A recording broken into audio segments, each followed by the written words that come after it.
Hi, my name is Marcus. I'm with Keep Big Sur Wild. Today we're talking about invasive plants here in Big Sur, and particularly the Jubata grass behind me. A lot of people call it pampas grass, but it's actually a different variety. They're closely related, both from South America. But the Jubata grass actually spreads even more so because all the plants are female, where the pampas grass has a male and female component where they need to fertilize each other to seed. So not all of the pampas grass has seed.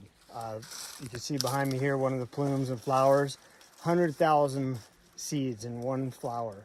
And they get spread mostly by wind, and they can spread miles in wind, and they also get spread by humans pulling them, cutting them because of their beautiful look.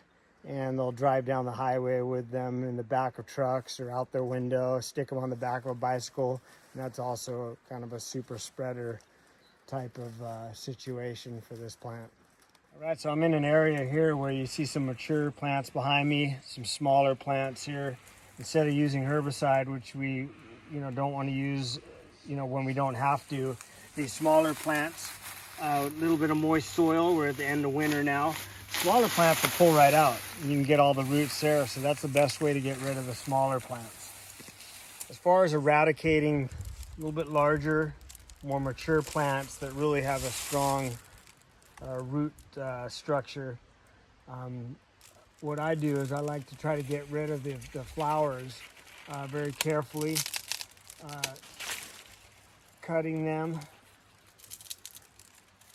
Trying not to shake, not get them in the wind, and I'll just stuff these down into the plant itself. That way the wind can't catch them, can't spread those seeds all over. And then cut this plant a little bit. I have some hedge trimmers. There's different ways to do it. I might cut this plant a little bit and then hit it with an herbicide. And that's really the best way to go about getting these bigger plants. I'm in an area here where there's a couple plants that were sprayed with herbicide last year, and you can see it basically killed off this plant completely. Sometimes you might have to come back and hit them a second time. You get little shoots coming out. Herbicides, you never want to spray those on a windy day. You want to make sure you're focused just on the invasive plant. We're always very careful not to get the herbicide on any of the native brush. Now I'm going to get into cutting it sort of low before we apply the herbicide.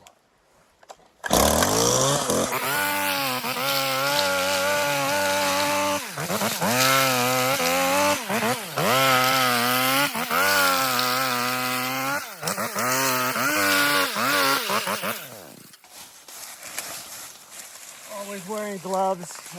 These blades and leaves are really sharp. So I'll just kind of clean up all the stuff that I cut, leave some foliage. I got some cut edges here. Make sure all the stuff that is not alive off of it. Now basically prepped to spray. The glyphosate is the main ingredient that really does well with Jubata. It's the main ingredient in Roundup, but there's other herbicides you can use as well, as long as it has that as a main ingredient. Really important to not ever spray herbicide on a windy day. That way you can just basically pinpoint the invasive plant, not spread that to any other plants, native plants in the area.